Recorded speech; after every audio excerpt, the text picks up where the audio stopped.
Jadi ya terserah mau didengerin apa kagak, ya kagak jadi masalah buat gua. Yang penting gua pengen ngomong.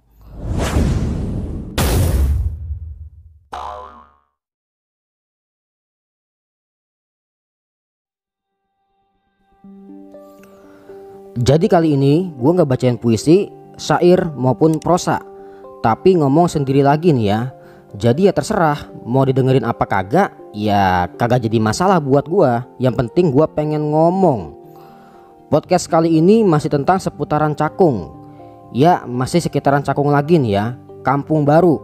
Sebelumnya gue minta maaf, podcast ini bukan bertujuan buat menyinggung, mengkritik, menghujat, apalagi menyerang siapapun maupun kelompok manapun. Karena emang udah lama banget gue pengen ngomongin tentang Cakung ya, tentang segala pergolakan yang ada di dalamnya. Tapi sekali lagi, beneran podcast ini murni hanya sebagai telaah perilaku aja. Oke, langsung dah. Jadi kali ini gue mau ngomongin seputar ilmu atau proses bagaimana ilmu itu bisa terperoleh. Ceritanya ini gue alami sendiri ya. Jadi pas gue lagi ngaji gitu, biasa ngaji sama teman-teman ngopi gue dah gitu ya, ngaji sorogan ya, atau ngaji ngadep gitu. Kan kalau sorogan dalam Betawi kan ini apa namanya, bawa makanan gitu kan, terus dikasih gitu, kita nyorok gitu, kayak bawa makanan ke tetangga atau ke sanak famili saudara gitu dah gitu ya. Tapi kalau istilah Jawa sorogan itu ngaji ngadep antara murid dengan guru gitu. Jadi ngajinya ini teman-teman gue yang bacain, terus gue nyimak bacaan dia pada itu gitu ya. Kebetulan waktu itu lagi ngaji apa ya, kitab Fathul Qorib gitu ya, Fathul Qorib. Nah karena di sela-sela sorogan itu kagak sengaja gue jelasin tentang tasawuf gitu, sufi dan sebagainya macamnya. Salah satu dari mereka ada yang penasaran dengan ilmu laduni gitu, dan ada dari mereka juga yang pengen nyari ilmu laduni. Gitu dah pokoknya ya. Oke, di sini gue bakal bahas ilmu laduninya ya, bukan orangnya, teman-teman gue atau kitab Fathul Qoribnya, apalagi pengarang kitab Fathul Qoribnya. Gue kagak ada apa-apanya kalau dibandingin sama pengarang kitab Fathul Qorib ya. Antara bumi dan langit, Bayna sama wal art gitu. Jauh banget kemampuan gue sama pengarang kitab Fathul Qorib. Wah jauh, pokoknya jauh-jauh ya. Jadi ingat sekali lagi nih ya, gue bakal bahas ilmu laduninya ya. Ingetin, jadi jangan dipotong-potong video gue ini.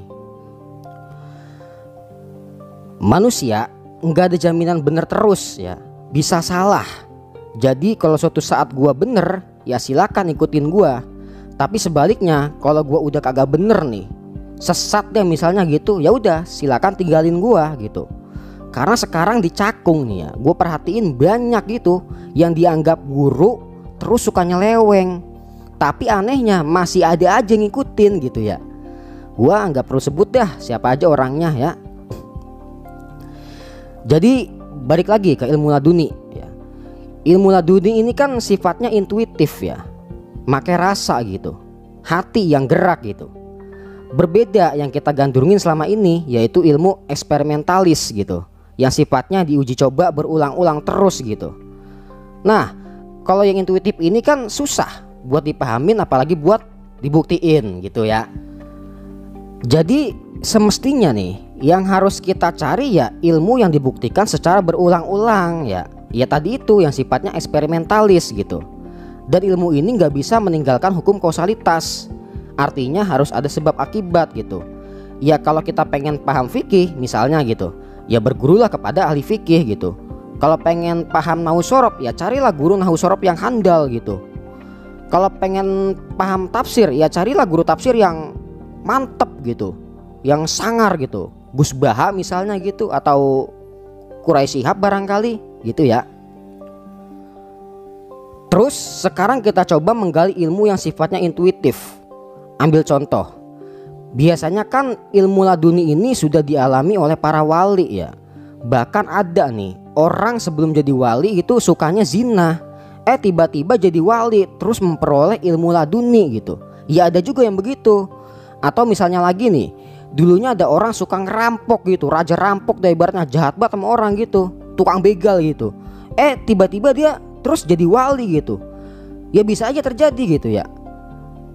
Nah yang tadi gitu kan modelnya jarang banget terjadi ya. Nah, kalau udah tahu jarang banget terjadi, ya udah ya kita nggak usah meniru yang itu gitu. Tapi tirulah yang sering terjadi gitu. Ambil contoh nih, ada orang alim gitu, masa kecilnya dia emang udah rajin ibadah gitu, rajin ngaji gitu, mondoknya bertahun-tahun gitu, jelas mondoknya di mana gitu, sama kiai siapa gitu, kagak sembarangan gitu ya. Tapi kan sekarang ada nih ya, orang kagak pernah ngaji gitu, nggak pernah mungkin di pondok pesantren, nekat gitu buka pengajian gitu. Akhirnya nyesatin jamaahnya gitu dengan bacaan Qur'annya yang masih belepotan gitu, banyak keliru dan salah gitu. Nah karena tadi tuh anak udah rajin masa kecilnya, rajin ngaji, rajin ibadah, terus gedenya jadi orang alim gitu dah. Nah ini yang harus kita tiru gitu ya, jangan yang jarang terjadi gitu ya. Wallahu yahtasu birahmatihi mayyasha gitu. Artinya Allah ngasih karunianya ke orang yang dia kehendaki gitu. Ya udah terserah Allah. Allah mau ngasih ilmu laduni ke siapa kek, ya terserah Allah dah gitu. Ya, gitu aja dah. Jadi ya pesan gue di sini ya, belajarlah kepada seorang guru yang jelas gitu ya, yang jelas sanatnya gitu ya. Karena man ta'allama bi ghairi syaihin fa shaykhuhu asyaiton gitu. Belajar tanpa bimbingan guru, ya udah yang ngajarin setan ya. Jadi ya alangkah baiknya nih ya, kita nggak usah dah mencari ilmu laduni ya, tapi kita cari yang ilmu jelas-jelas aja gitu, yang eksperimentalis begitu, yang ada sebab akibatnya. Kita pengen jadi orang alim ya belajar gitu, ngaji gitu, ada prosesnya gitu. Kalaupun mau mencari ilmu laduni ya siapkan dah diri kita dulu biar menjadi orang yang layak gitu untuk dikasih ilmu laduni.